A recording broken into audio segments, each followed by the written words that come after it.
Dummy போஸ்டிற்கு senior ஐஏஎஸ்களை தூக்கி வீசிய முதலமைச்சர் விஜய். நடந்தது என்ன? தமிழ்நாட்டில் சட்டமன்ற தேர்தல் முடிவுகளுக்கு பிறகு விஜய் தலைமையிலான தாவேகா ஆட்சி நடந்து வருகிறது. விஜய் தான் சந்தித்த முதல் தேர்தலிலேயே முதலமைச்சராக பொறுப்பேற்றிருப்பதால் அவரது ஆட்சி மீது மிகப்பெரிய எதிர்பார்ப்பு ஏற்பட்டுள்ளது. விஜய் தலைமையிலான தாவேகா ஆட்சியில் செங்கோட்டையன் தவிர முதலமைச்சர் விஜய் உள்பட அனைவரும் அமைச்சரவைக்கு புதியவர்கள்.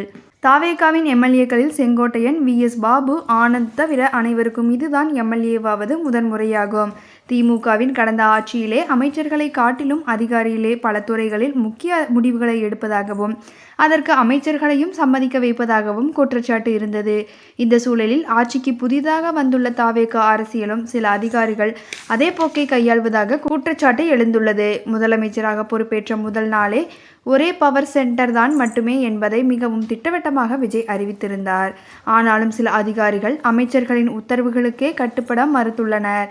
இந்த சூழலில் தமிழ்நாட்டின் மிகப்பெரிய முக்கியமான ஐஏஎஸ் அதிகாரிகளாக மக்களால் அறியப்பட்ட ராதாகிருஷ்ணன், சுப்ரியா சாஹூ உள்ளிட்ட 20 ஐஏஎஸ் அதிகாரிகள் கடந்த 2 தினங்களுக்கு முன்பு மாற்றப்பட்டனர். தாவேகா ஆட்சி அமைந்த பிறகு ஐஏஎஸ், ஐபிஎஸ் அதிகாரிகள் மாற்றப்பட்டிருந்தாலும் முக்கியமான அந்த 20 ஐஏஎஸ் அதிகாரிகள் பணியிட மாற்றம் முதலமைச்சரின் நேரடி உத்தரவின் பேரில் நடந்துள்ளது.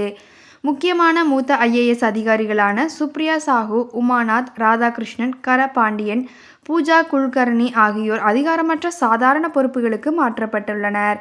வியாசர்பாடி பேருந்து முனையத்திற்கு சென்றபோது முறையாக பதிலளிக்காத காரணத்துக்காக வள்ளலாரையும், பள்ளிக்கரணை சதுப்பு நில விவகாரம் விஸ்வரூபம் எடுத்துள்ள நிலையில் அதன் விசாரணைக்கு ஒத்துழைக்கும் விதமாகவும் சுப்ரியா சாஹூவையும் முதலமைச்சர் பணியிட மாற்றம் செய்துள்ளதாகவும் கூறப்படுகிறது.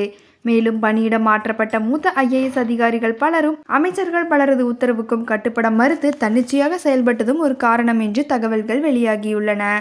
ஜெயலலிதாவின் ஆட்சியின் போது அவர் யாரை எப்போது பணியிட மாற்றம் செய்வார், எந்த அமைச்சர் பதவியிலிருந்து தூக்கி வீசப்படுவார் என்ற ஒரு அச்சம் இருந்து கொண்டே இருக்கும்.